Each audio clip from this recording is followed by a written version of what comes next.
So Vajra statement 25 of chapter 5. Again, remember, right? This chapter is the chapter where all the Vajra statements specifically related to the observance of mantra awareness holders. So of the 3 sets of vows, this is the 3rd set. The first set of vows is the vows of individual liberation. Second set of vows, the vows pertaining to bodhisattva training. And then the 3rd set of vows related to the mantra vidyadharas. Awareness holders is the English translation, or one English translation for vidyadharas. Vidyadharas are those who have some accomplishments, needs to have at least some accomplishments. Even among the group called Vidyadharas, there are varying degrees. The highest Vidyadharas are, of course, those who have achieved the state of Buddha. But on various levels, you can call those who are primarily using the, not just using the methods of Vajrayana, but have actually reached the level of Vajrayana. As I have explained, like especially from Gyalpa Rinpoche's way of treating these stages are not just about the methods that are given in each of these stages. These stages are also the level that we have actually achieved. So in a way, you can divide them into 2. You can say there are Hinayana methods, and then there is the actual Hinayana level that you need to achieve. There is the Mahayana methods, but then there is the mind actually maturing to the Mahayana level. There are Vajrayana methods, and then there is the realizations, the mind that need to have arrived at the Vajrayana level. Right? So I think it's important to see that Gyalpa Rinpoche uses these terms, more emphasizing that when we talk about the levels, the paths, the different stages of the path, and especially when we talk about the 3 yanas or the 3 sets of vows, what makes the vows this level or this level or this level is not so much the external aspects of the vows, but the mind having reached a certain stage. Then, when the mind is at that stage of progress, at the stage of advancement, at that stage of realization, then in that sense, no matter what that person practices, it becomes the practice of that level. So for example, we might commonly think, using breath as an object, that's like, taught in the Anapanasati Sutta. Anapanasati Sutta is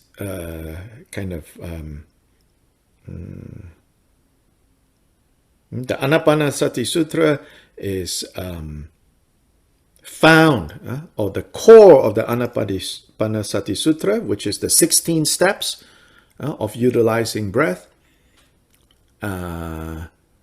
That is found in various places. The sutra, by the way, itself doesn't exist in the Tibetan Buddhist canon.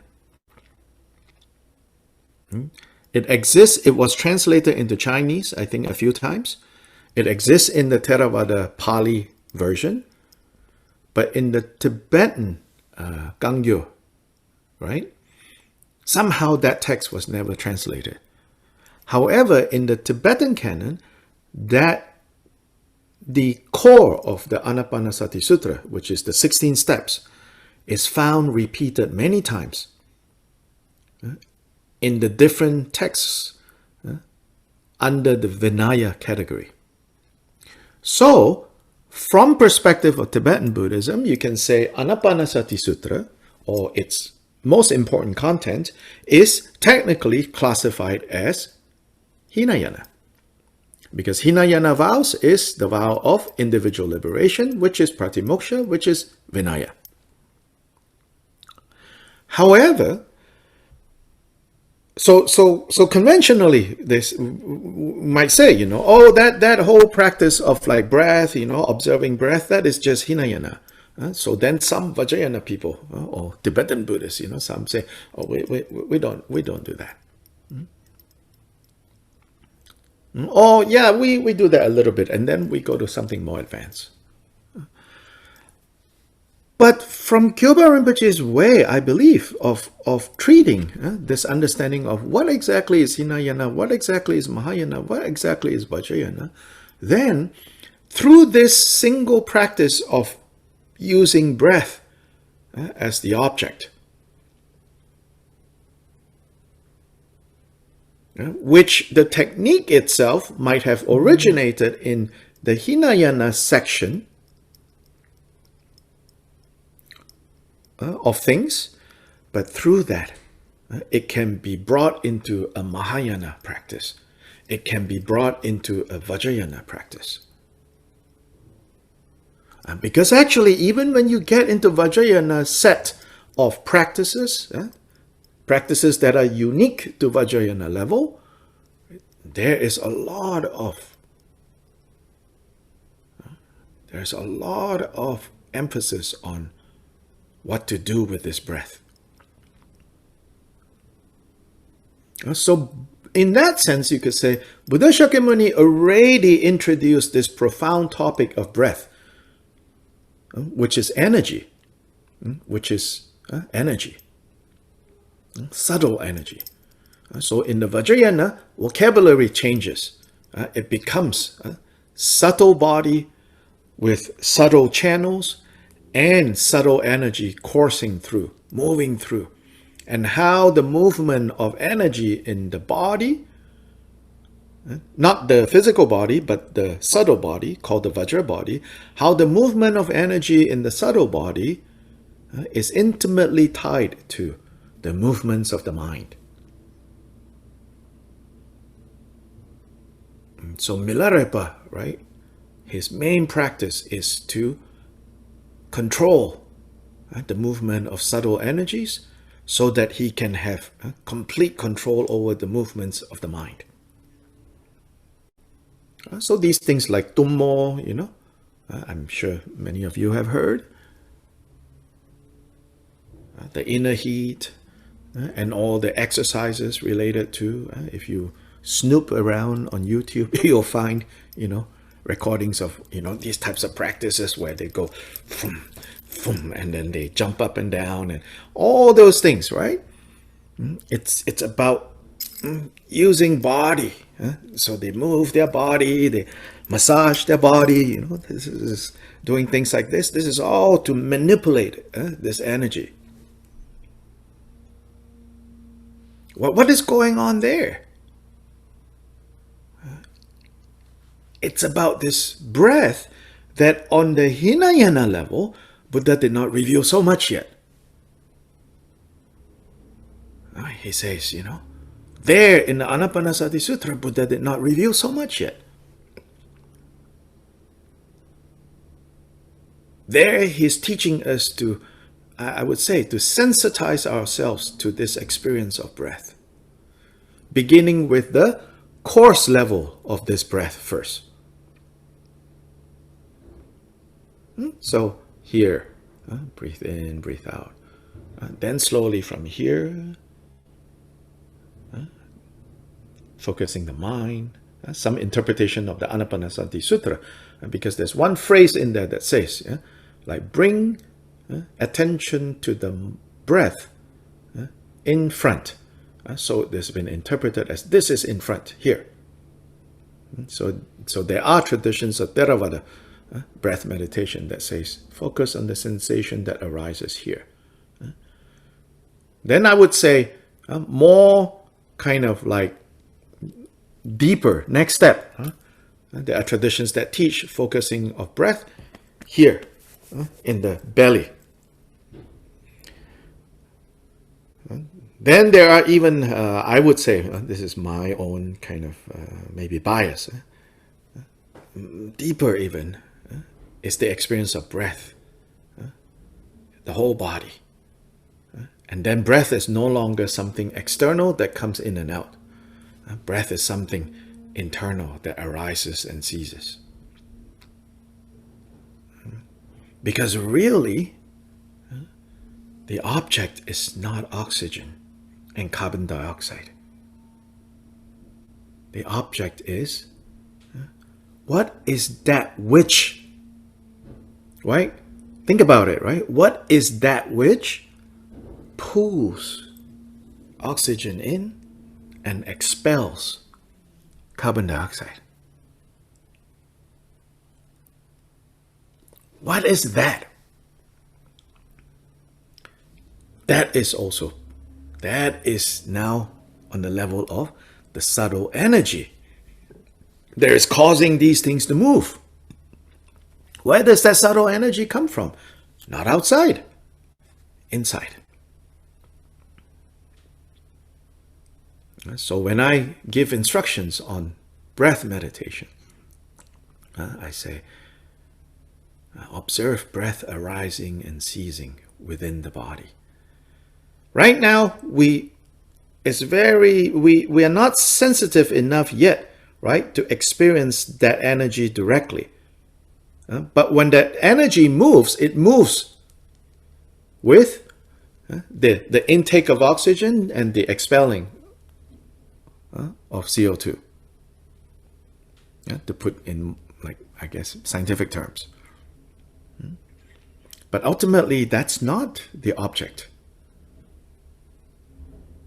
So through the practice of breath arising, ceasing, you begin to touch the energy that moves that. And that is the energy that then, when you get to the Vajrayana level, then in the Mahayana level, how is this breath now used? It's used with, best example, Lojong mind training.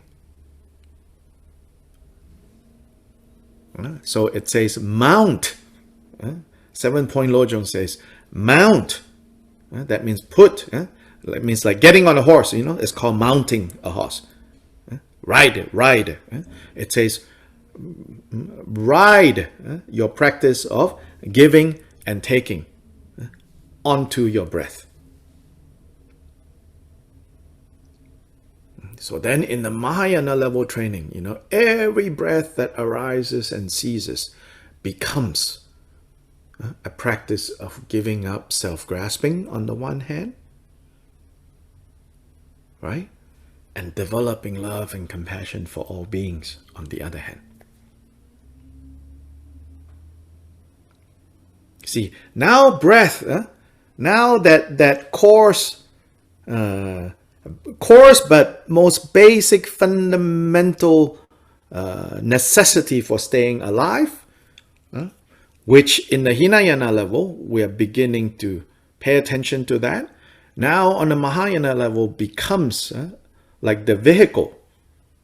It says because you ride onto breath.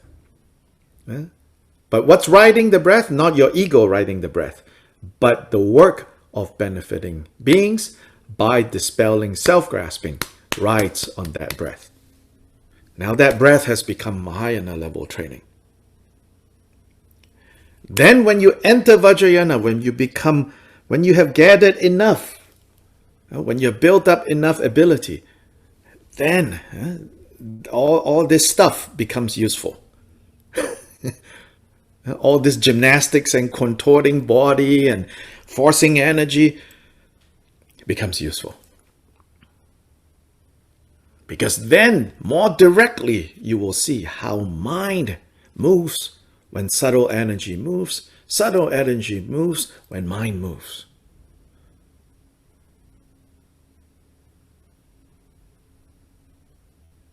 Then you can use the movement of energy to control the movement of mind, and you can use the movement of mind to control the movement of subtle energy.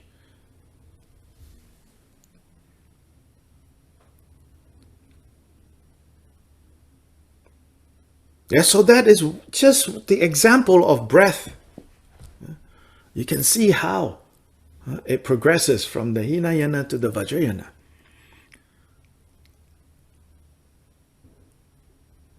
And without the training in Hinayana, trying to do the subtle body things, it produces effects that you can get from doing yoga. Signing up in your yoga studio. But mind has not changed. Samsara still there. Sweat a bunch. Even meeting someone else who is sweating together with you and then create more samsara together. Everyone in yoga studio suddenly looks really good.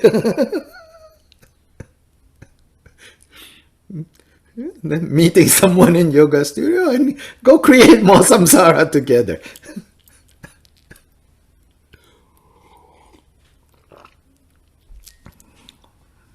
Not much use. Yeah. Okay, now, a slight detour. We'll come back to statement 25. Statement 25. The result of purifying the mental afflictions, the result of clearing. I was talking about this. Maybe if we substitute purifying, then it, I think, helps us not misunderstand, right? Mental afflictions cannot be scrubbed. Mental afflictions is what needs to be removed. So the result of clearing the mental afflictions is Buddhahood. Sugatahood, Buddhahood, no difference, just different vocabulary. The result of clearing the mental afflictions is Buddhahood. This is said in response to people who maintain that the kleshas, the afflictive emotions, are the Buddha's family. The Buddha's family and line means the Buddha's essence. This is, yes, you will encounter statements like that in Vajrayana. But Kyoba Rinpoche is saying, the statements in Vajrayana that are like that, you need to understand. You need to be clear on your understanding what they really mean. What they really mean is, it is only by clearing away, by removing the mental afflictions, that Buddhahood can be realized. So Chodra's commentary. We maintain that the result of being separated from the 3 poisons or 5 poisons is then the 3 kayas or the 5 kayas. But we do not maintain, we do not accept that mental afflictions themselves are the kayas, are the primordial wisdoms, the 5 wisdoms. The mental affliction of delusion that is unaware of this vital point is the very cause of samsara. Not knowing this crucial difference between afflictions and awakening mind is the root cause of samsara. But the mental affliction that consists of being endowed with the vital point of purification, that is the antidote to affliction. So, in other words, when the mental affliction is present and you have the recognition of that, this mental affliction needs to be purified, that is the antidote. And that's why a statement, all right, I mentioned this statement of quite a few times when we were starting this Gongchik, and we were looking at chapter 6, especially when we're talking about Mahamudra. So I said, Gampopa made a very provocative statement. He says, Namto Choku. So yes, so when Kyoba Rinpoche is teaching this, right, he's even addressing his fellow Kagyupas. because it's easy to misunderstand some of these like yogic expressions. When Gampopa said namto choku, meaning namto is choku. Know what is namto? Namto is conceptual thoughts, which means all thoughts. All thoughts are conceptual because they are all based on subject-object right now for all of us. Right? So all thoughts, all emotions. So namto, conceptual thoughts, are dharmakaya.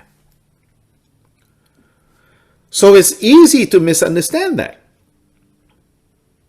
Then elsewhere, Gampopa also said, namto mang, choku mang.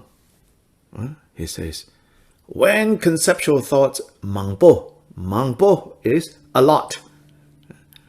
When there is a lot of conceptual thoughts, then there is a lot of dharmakaya. So it's easy to misunderstand this statement. To think, oh, yes, the afflictions are the Buddha qualities. Kyupa Rinpoche said, no. What that means there is, when you have namto, if you have skill to recognize, namto, that is namto, and that namto needs to be removed, then that becomes dharmakaya, that becomes choku. So the more namto, the more opportunities to remove. That means the more namto you are able to see as namto, the more conceptual thoughts that you are able to see as conceptual thoughts, the more kleshas, the more afflictive emotions that you are able to see and recognize as afflictive emotions, and therefore purify, remove them, the more you will be able to see dharmakaya as dharmakaya.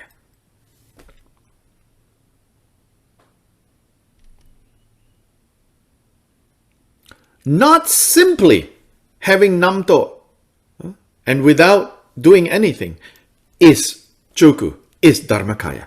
If that was the case, then we are all already Buddhas. God knows we have a lot of namto. Does it feel like Buddha right now? Oh, I don't know about you, not for me.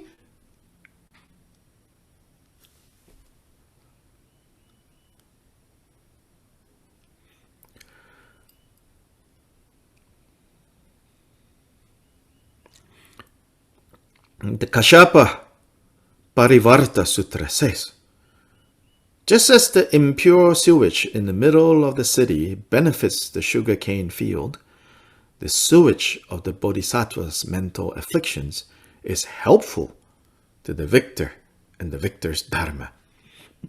An interesting quote, given here. Kashyapa Parivarta, first of all, it's not a Vajrayana sutra. It's not a Vajrayana source.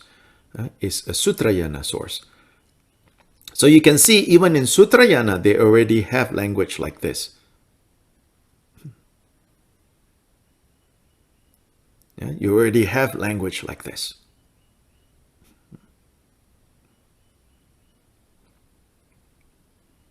But it's also interesting that Chodrat now quotes this, put this here. And Chodrat's point, one does not abandon these mental afflictions.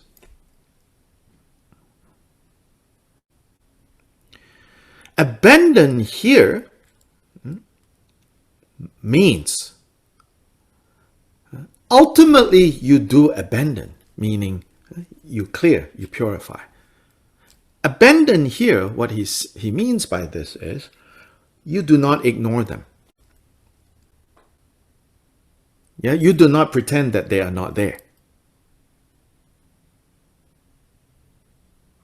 He doesn't mean, like you, I love you so much, anger. I love you so much, jealousy. I love you so much, laziness. You don't abandon them,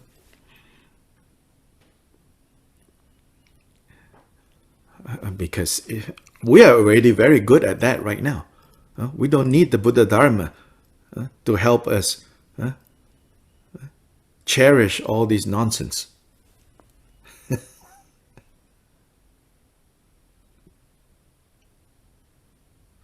One does not abandon these mental afflictions. But since they are purified, since they are cleared on the ground to be purified, which is now, meaning right now our situation of the ground is the ground to be purified. Through the empowerments of the 5 Buddha families and so forth. Then the result of that clearing, which is the 5 kayas, is achieved.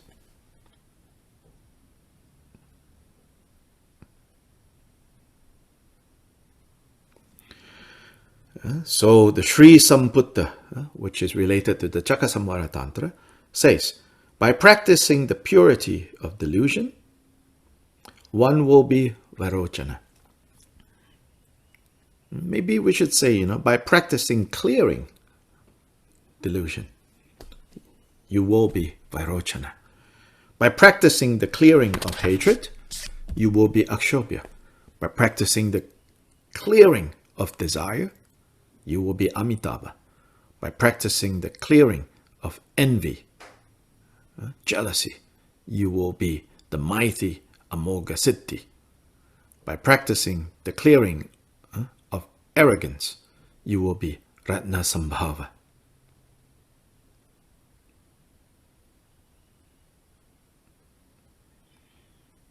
So here again, when he says you do not abandon, meaning you do not ignore, you do not reject, you do not suppress, you do not pretend, I don't have, but you work with them to clear them away. Once you have cleared them, then you actualize the 5 Buddhas, the 5 primordial wisdoms. Moreover, the great Lord Drigungpa said, Jiten Sumgat, the Vira, the hero who stops differentiation into relatives and foes, and the Dakini who realizes relatives as emptiness, are settled continuously in the yoga of the unchangeable mind.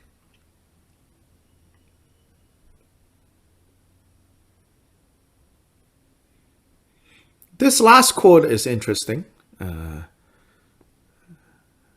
I would, if I was a writing teacher, I would circle this and put a question mark and ask the student, how is this related to the last section? It's a little bit of that, You're like, okay, there is a jump in your argument here. Not contradiction, but a jump. There is a jump in your argument here. But I think what it is saying here is that there's the emptiness aspect of this as well. To be able to see that namto, afflictive emotions, and choku, they are equally empty. No ground to grasp. Don't even grasp the wisdoms, the kayas. Then, on the level of day-to-day application, relatives and enemies, their nature, their appearance is this set is friends, helpful to me, I like. Their appearance right now temporarily is enemies, harmful to me, I don't like. But like or don't like are the appearance aspect. The nature aspect, they are empty and interdependent.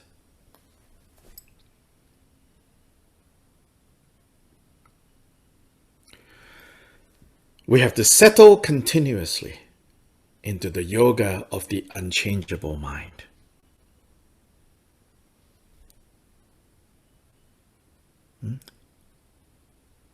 to settle, shakpa, settle.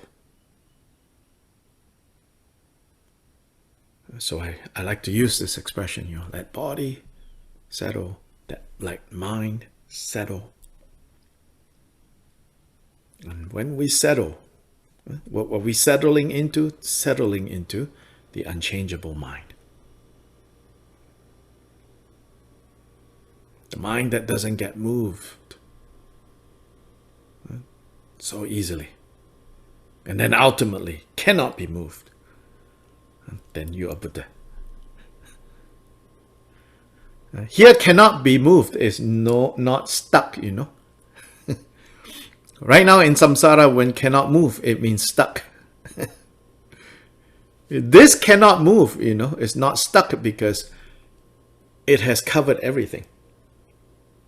Then it's perfect movement without moving. Without moving, perfectly pervading everything.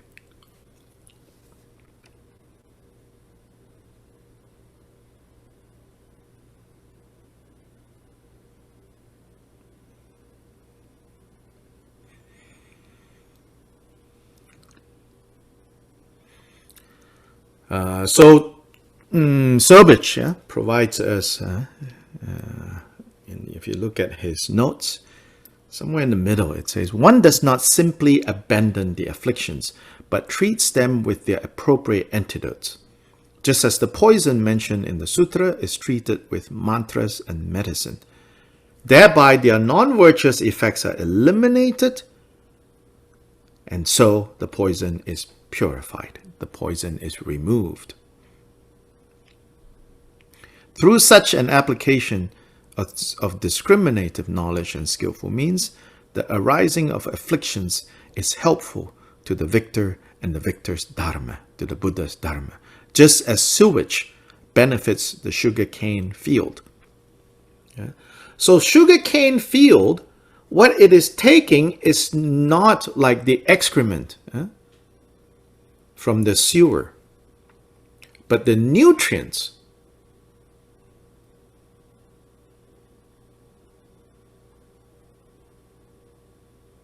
If it was the excrement, it cannot benefit the sugarcane field.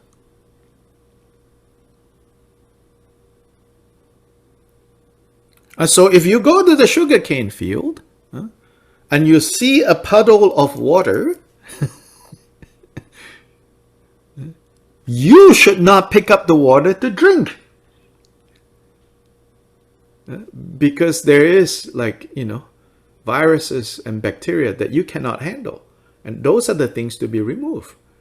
But the sugarcane plant knows how to extract the nutrients, to separate, right?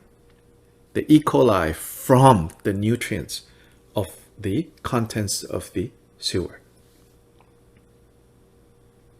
Likewise, in Tibetan medicine, and Chinese as well, mercury, which is a toxin, is toxic. But there is a way to neutralize the toxin of mercury and use that as a powerful medicine.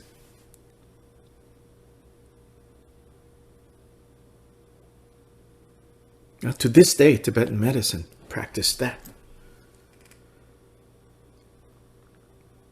And so Chodra himself was a pretty accomplished Tibetan doctor. So I'm surprised he did not use this imagery in here.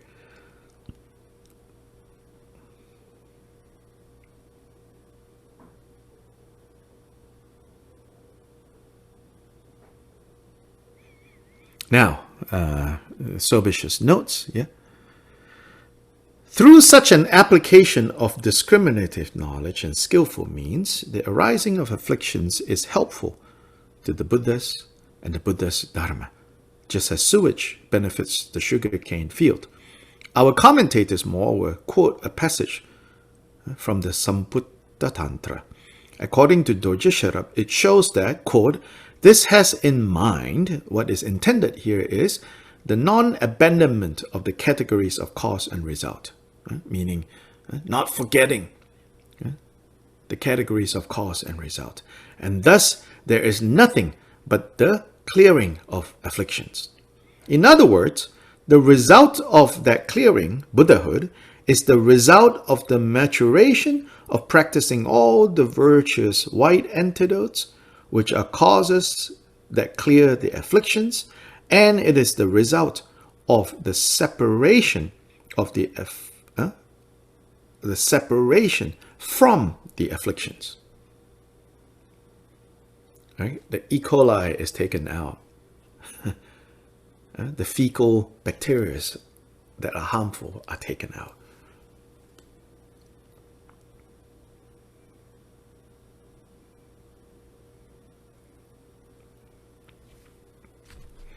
Then further down, Sobich points out that the quote is slightly wrong because some of the things that is quoted is not found there.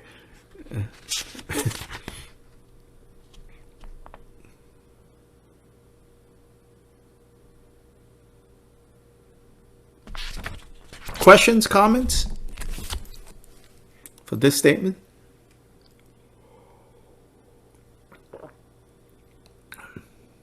You understand this statement?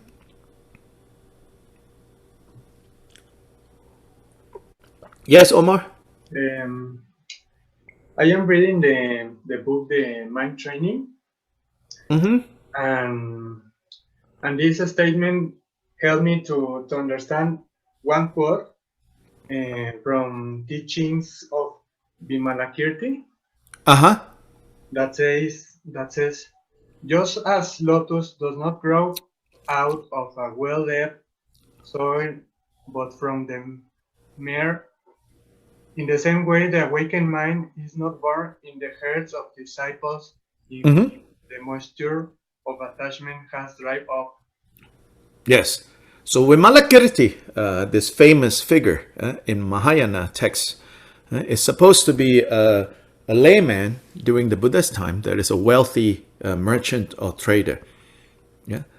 So even though he was a layperson, it turns out, his wisdom excelled all the Buddha's closest disciples, right?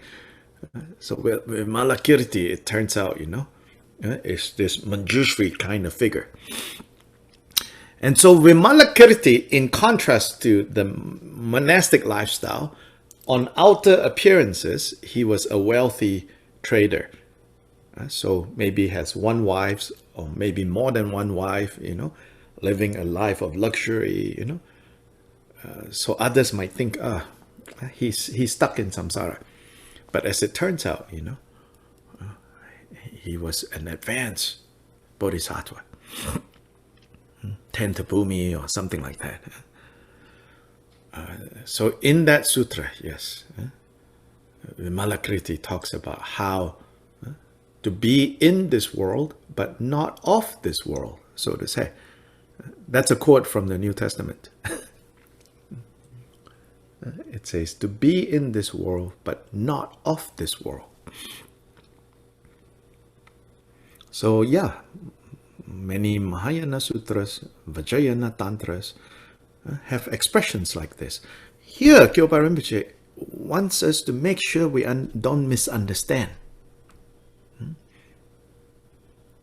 Simply being in the world is already where we are.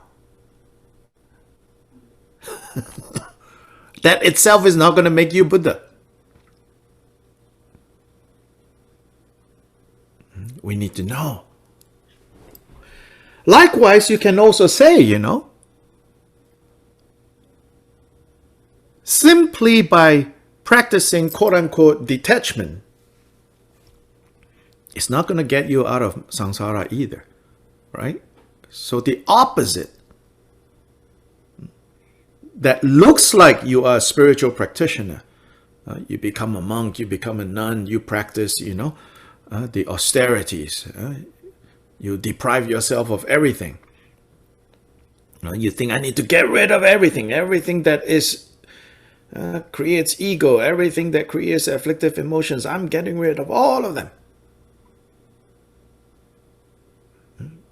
If there is no understanding and wisdom, that's not going to solve your problem either. That's temporarily suppressing or ignoring or pretending it's not there. Or trying to just push it all to a corner and lock the door and hope they don't come out again. That also doesn't work.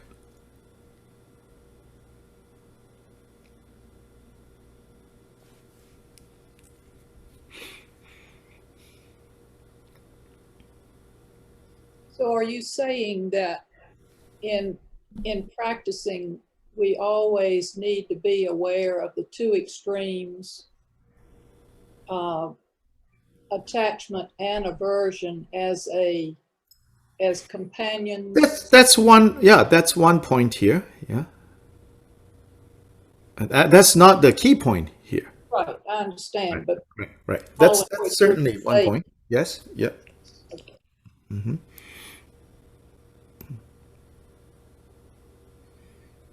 So the key point here is about how to interpret statements like, namto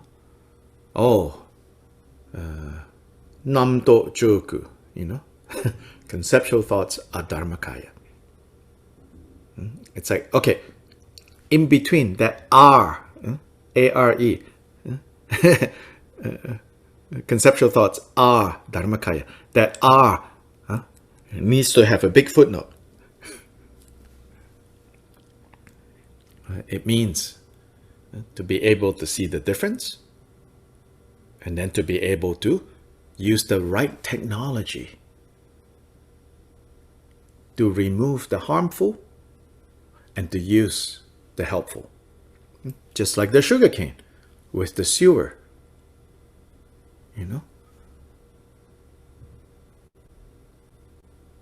The sugarcane has the technology to extract the nutrients.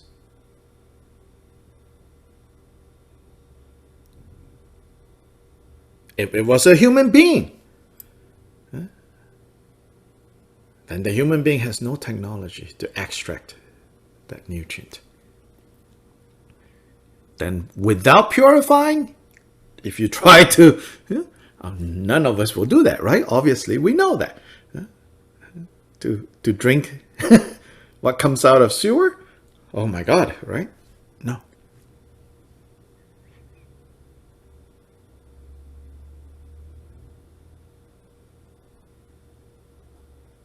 So the sewer is fertilizer if you have the technology, if you have the ability to separate the harmful from the helpful.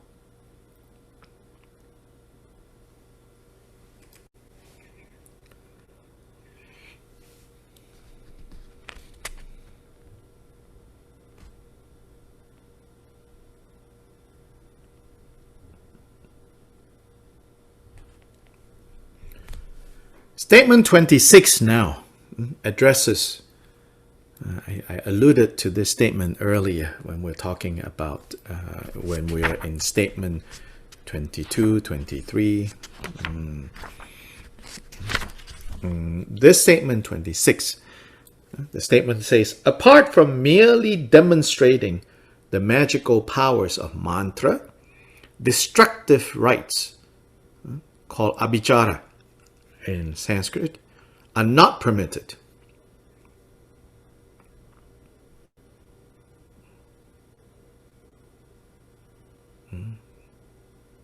This is in response to what? People claim that the activities of the destructive rites, abhicara, of mantra, will not be evil, and that they are permitted because they turn into virtue. Yeah, so this is a very common this other view.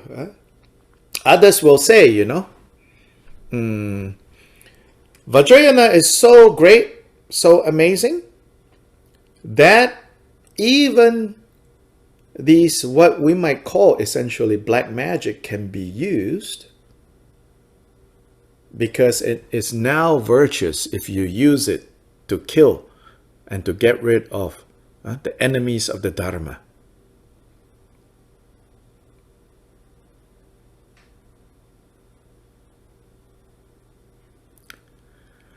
In fact, until now, people do these things.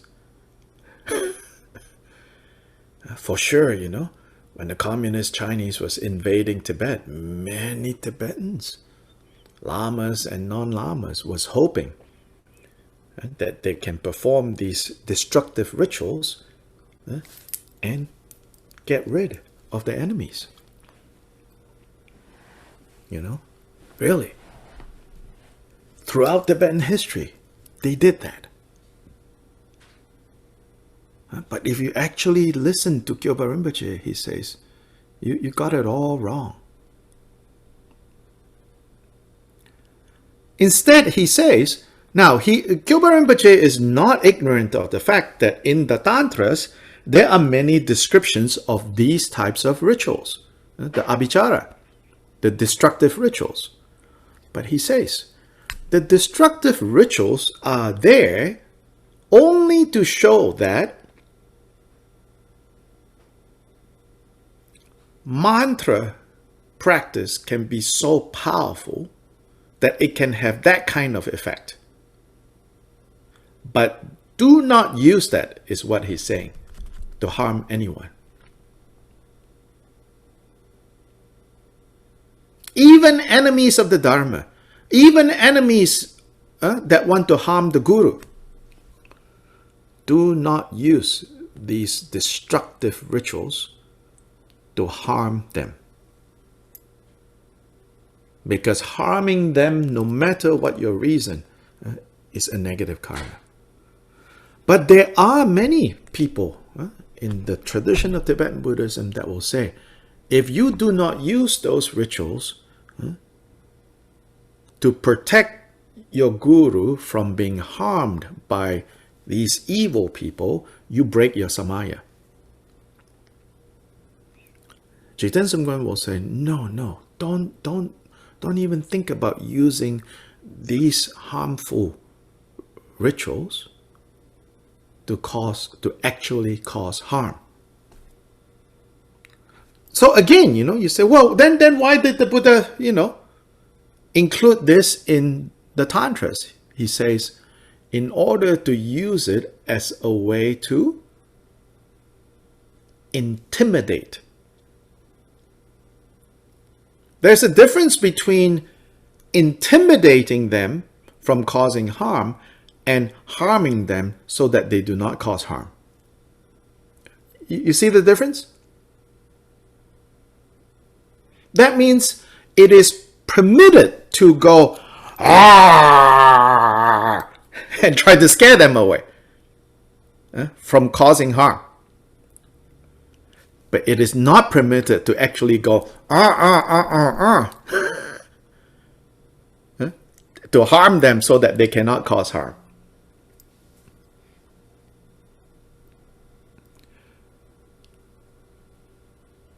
So one thing is, Kyoba Rinpoche is not saying that that these rituals don't have the power. In fact, I think implied here is, no, these rituals can have the effect of killing off someone. Yeah, because these rituals are not even just specific to Buddhism. Just like there are a lot of other shamanic, what we now call shamanic, there's a lot of shamanic traditions that can go kill people. Buhariya? Right? Yeah, it can have that power. But just because you bring Buhariya into Vajrayana doesn't mean now, it's allowed now. No, never allowed. But you can, if you have the skill, use black magic to prevent other people from causing harm. And that is the meaning of, apart from merely demonstrating the magical powers of mantra, the actual use of destructive rituals are not permitted. This statement is actually somewhat controversial because, you know, many others will say, no. In this Tantra, in that commentary, it says, you know, if somebody is going to harm the Guru and you don't use destructive rituals, there is a samaya like this, that is phrased like this. But of course, the devil, so to say, as the expression goes, the devil is in the details.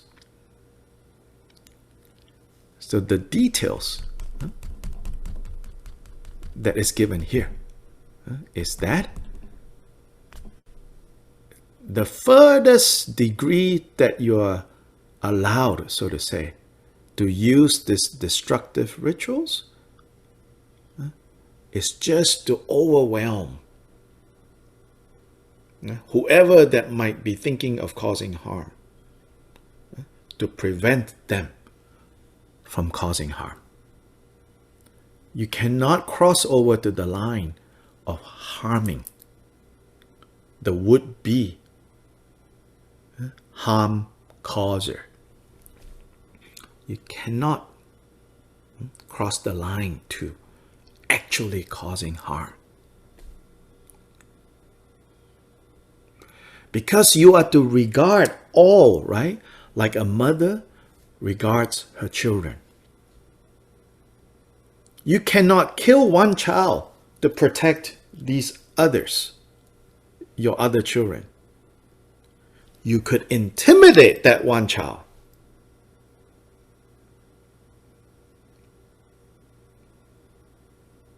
But at the end, as a mother, as a parent, as a father, you have to recognize that all these are your children.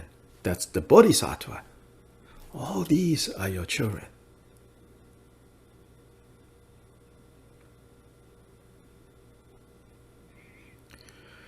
Now, this is a little bit ironic and complicated, okay? Because Chodra is famous for being very powerful as a magician. I've already told you when we started this. So much so that the fifth Dalai Lama had to get a promise from him. First, he was thrown in prison by the fifth Dalai Lama's government for practicing this abhicara, you know. That people supposedly died because he supposedly because he used abhicara. Like one of his famous tools for abhicara is a mortar pestle, right? For pounding spices, except that it's part of his tools of like doing these destructive harms, you know, like the name of the enemy is put there and then he pounds them and then they drop dead, you know. I saw that stone, that pestle. I didn't realize what it was. At that time, I didn't know that much about Chodra. It's in a dilapidated temple in the Dragong area. But now the temple, I think, is under Gelugpa kind of control. So there's only one kind of caretaker. I'm not sure if he's monk. That's not my problem. But there's one caretaker there. And my tour guide said, you know, let's go see, you know, this place. And I didn't know much about Chodra's history, so I didn't really know. And then I, you know, of course, not knowing much, you just say, you know what? So what lineage is this temple? And then my tour guide said, oh, it's Gelug. But only later I realized that, you know, for most of the history of this place, it was a Dragong place. That at some point it became Gelugpa. Yeah. In a more recent, but anyway, the point is that, you know, we went in and so it's all like fallen down, and you know, there's a little shrine area that is maintained to some degree, and then the caretaker was explaining this is this is this. So when we were walking past, like we look up into the ceiling, and there is like a stone, you know, up on the ceiling with the wooden rafters wedged in between, supported, wedged in there, and with straw and everything. And then he said blah blah blah blah blah blah, And my tour guide also wasn't very good at translating, you know, just said, oh, this is a mortar stone of somebody who the fifth Dalai Lama, somebody, fifth Dalai, somebody, magic, somebody, you know, all got jumbled up, you know. Then years later, I learned from Our Holiness, you know, that, oh yeah, then Holiness happened to tell this story about Chodra and how Chodra met fifth Dalai Lama, how at first fifth Dalai Lama put Chodra into prison, and then later, you know, they became friends, and then this story was told, and I was like, oh, I saw the stone. And His Holiness, Our Holiness said, oh, really? I said, yeah. Or at least people claim that that is the stone. And His Holiness said, oh, yeah, I didn't know that that stone has been preserved somewhere.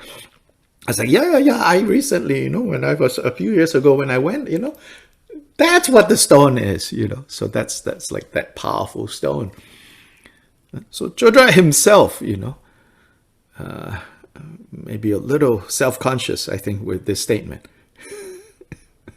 Yeah.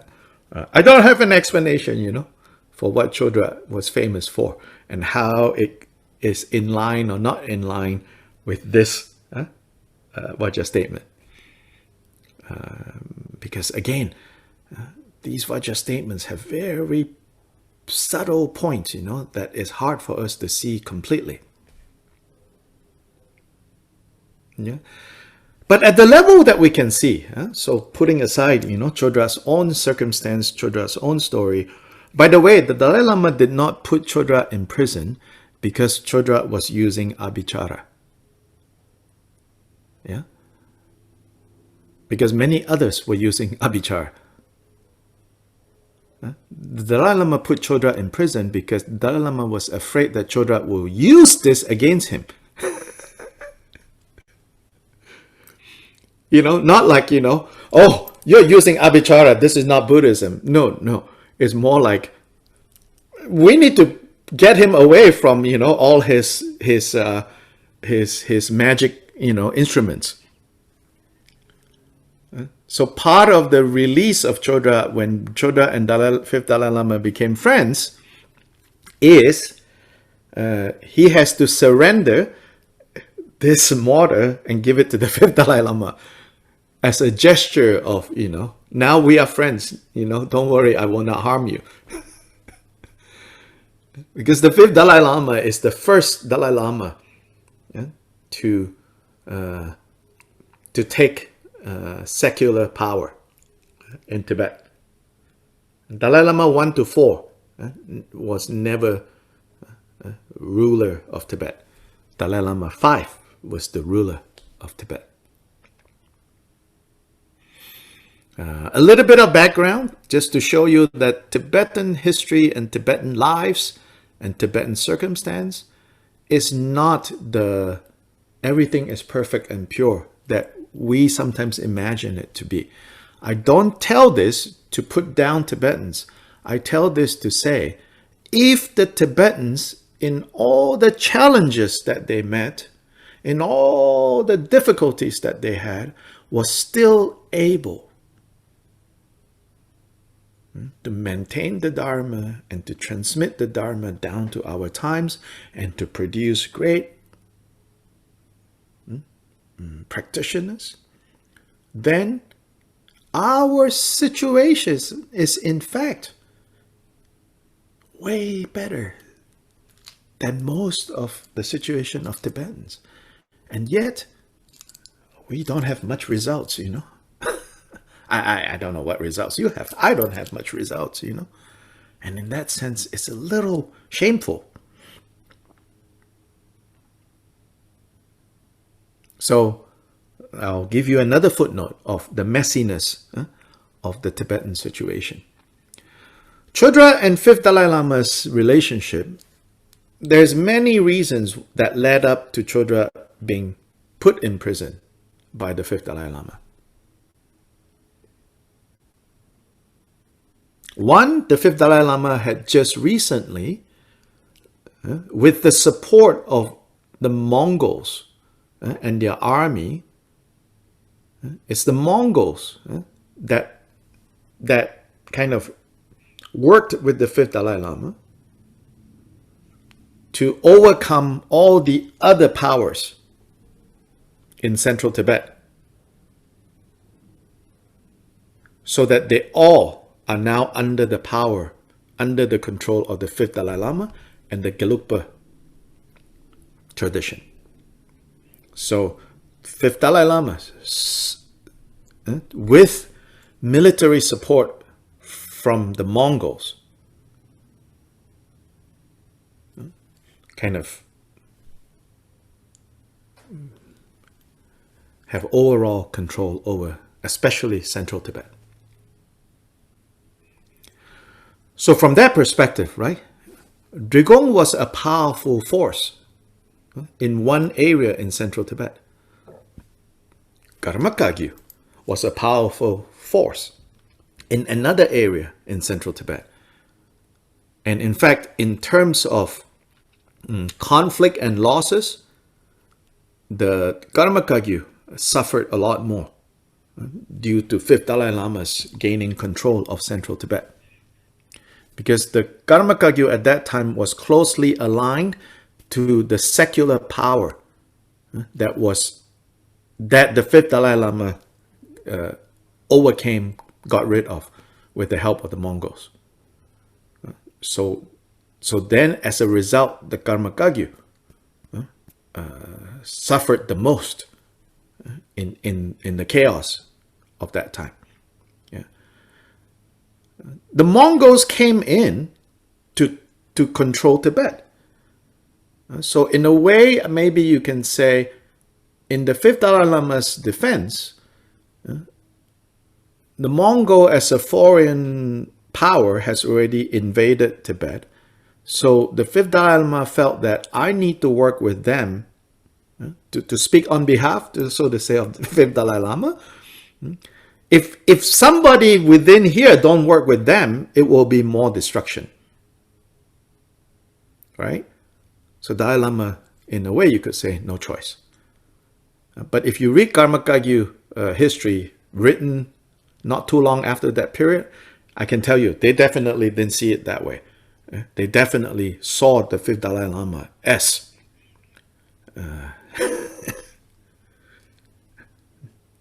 whatever, right? No need to say so clear, okay? So, because they really suffered.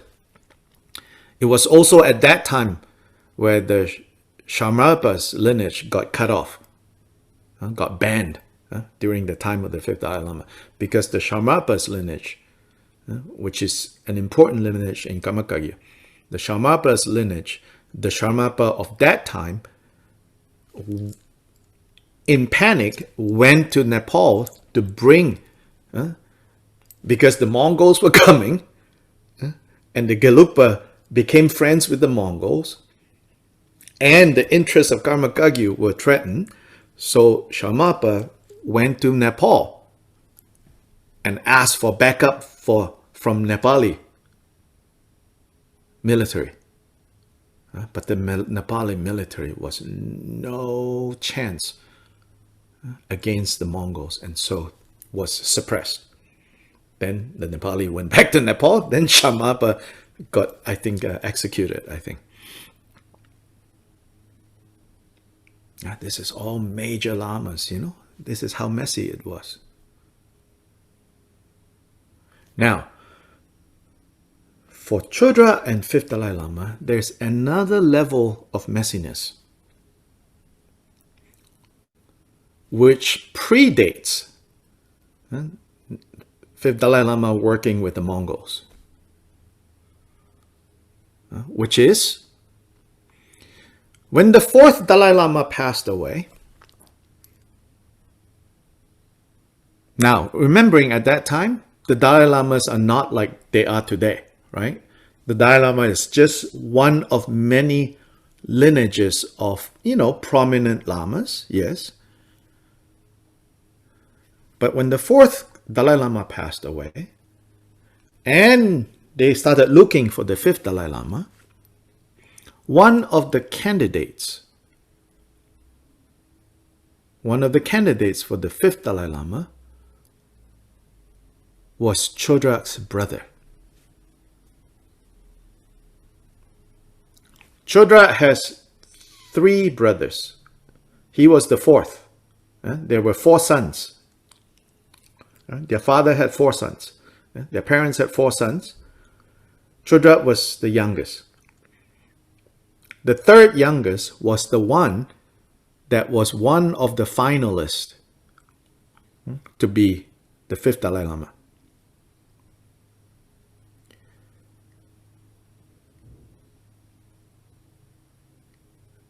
Yeah? Now, so when the people came to Drigung and said to Chodrak's father, that son of yours, we believe is the 5th Dalai Lama, reincarnation of our Lama. Chodrak's father said, no, go away.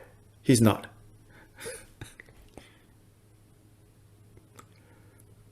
In fact, they really wanted him to be the 5th Dalai Lama, but Chodrak's father said no. And at that time, Chodrak's father was the head of Drigung. He was the throne holder as well, and he was very powerful in that region. So he could tell the Gelugpas who came looking for their Lama to go away. So after that, they found another child, which is from southern Tibet, and that is the child that became the 5th Dalai Lama. So you can see there was already some, So as the child that became now what the world knows as the 5th Dalai Lama, you can imagine, as he's growing up, right? There are still people like gossiping, Well, you were not the first choice. The first choice is over in Drigung, But they turned them down, so then they found you. I'm sure, there were like gossips like that. And so the 5th Dalai Lama, is a little bit uncomfortable because in a way, if he doesn't do well, then it will increase, right? People's gossip. Well, that's because the real one is over there in Drigung. And so he is suspicious of how it might challenge his position. So all this contributed to Chodrak being put in prison by the 5th Dalai Lama. But there's a happy ending to that story because when they finally met, the 5th Dalai Lama and Chodrak became good friends. Yeah. So this is to say, I don't tell these. First of all, this is available as public information if you know how to search, if you know where to read. But not telling this to say, oh, look, I'm really telling this to remind myself, to remind all of us. If you think your conditions are not so conducive to practicing Dharma, can you imagine if you were in that picture? I think we would just give up and convert to Christianity. There were some Christians that arrived in Tibet during the time of the 5th Dalai Lama, Yeah, well, just like, oh my God, this Buddhism thing is really corrupt. I'm going to become Christian now. Some Catholic came during the time of the 5th Dalai Lama.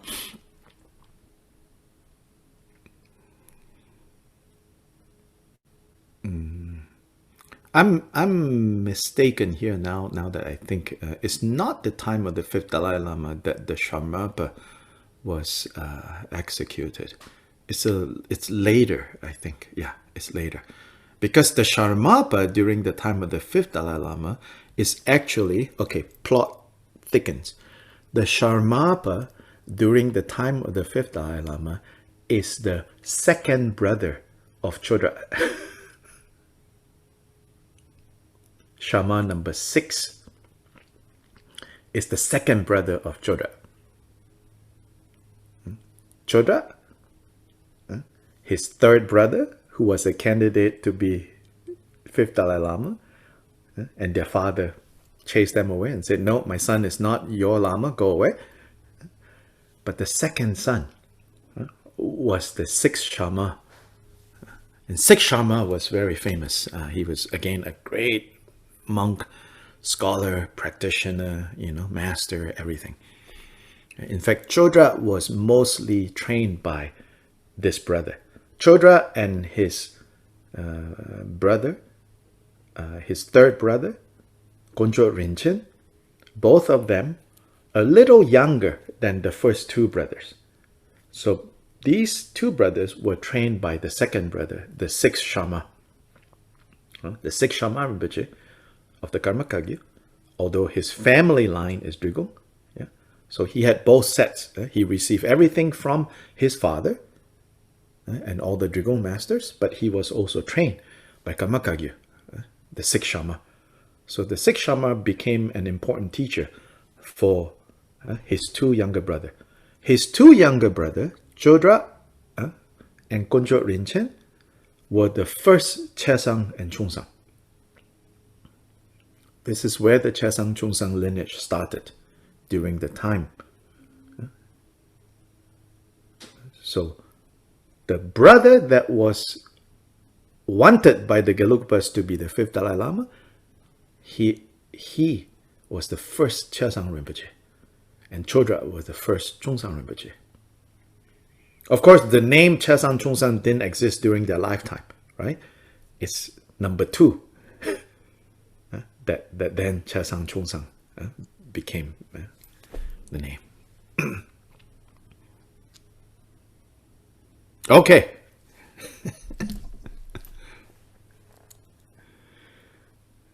History lessons. And what dharma can we learn from these histories? Like I said, for me, the dharma that I can learn from these histories is, oh, we got it good. Maybe we got it too good, Without a good dose of difficulties and suffering, the diamond cannot be polished.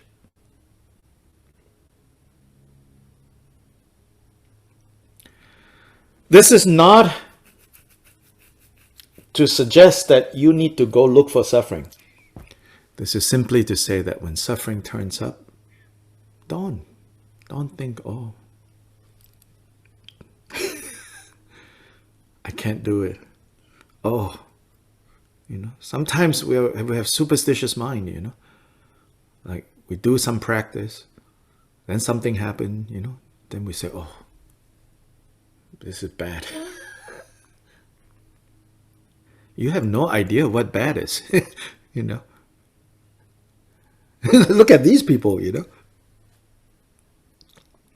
Look at these previous lineage masters, Oh, talk about trouble, His Holiness the Dalai Lama, you think he have troubles? Yeah? Like we admire, universally everybody admire His Holiness Dalai Lama. What do you think about his life? Troubled or trouble-free? By our standards, what do you think?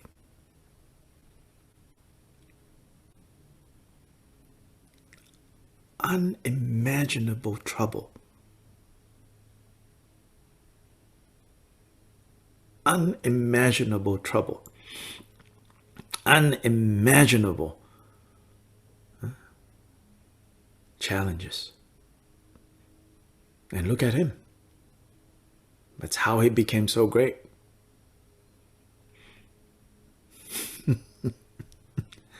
Want to be slightly great? Then need to have slight toughness. Want to be as great as Dalai Lama? needs to be as tough as the Dalai Lama.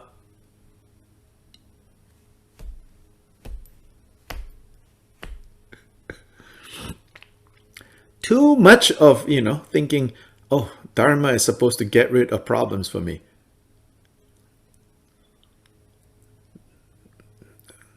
Even though intellectually we know that's not the case, but emotionally we all still believe that, oh, Dharma is supposed to get rid of problems for me. So when problems arise, we're like, oh, Dharma is not working.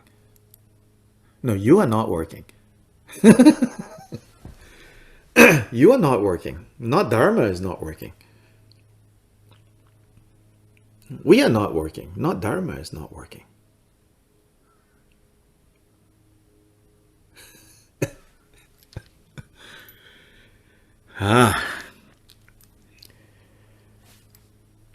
천주샘 주름포제 마계바남 계규제 계바냠 밤에 바양 고뇌 공두 뼈월쇼.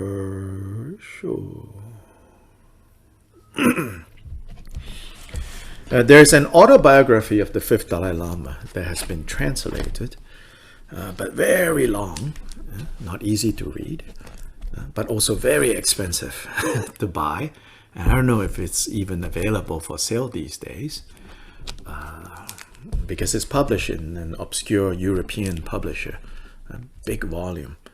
And that autobiography is, I feel, extraordinarily frank. You can sort of see the character of the fifth Dalai Lama. And he was very forthright. He spoke his mind, including, saying things like, I don't know. I don't know about this whole thing about tugu. And I'm sure he wrote this later when he's already, pretty much settled everything, right? Earlier in his life, right? Even if he has doubts, right? He cannot say it. But by the time he wrote his autobiography, so to me, it shows that he was fundamentally, a great being, because he said, I don't know. I don't know about this whole tugu business, he said, but I try my best, I'm doing my best. And he's called the Great Fifth. This is very inspiring, actually, to read his life. Very inspiring. He was very forthright with many things. He was also the one who famously, who said, they say I was born in this auspicious time, in this auspicious place, in this auspicious moment, this, that. And he said, but at the same time, in the same moment, many dogs were also born at the same time. So no big deal,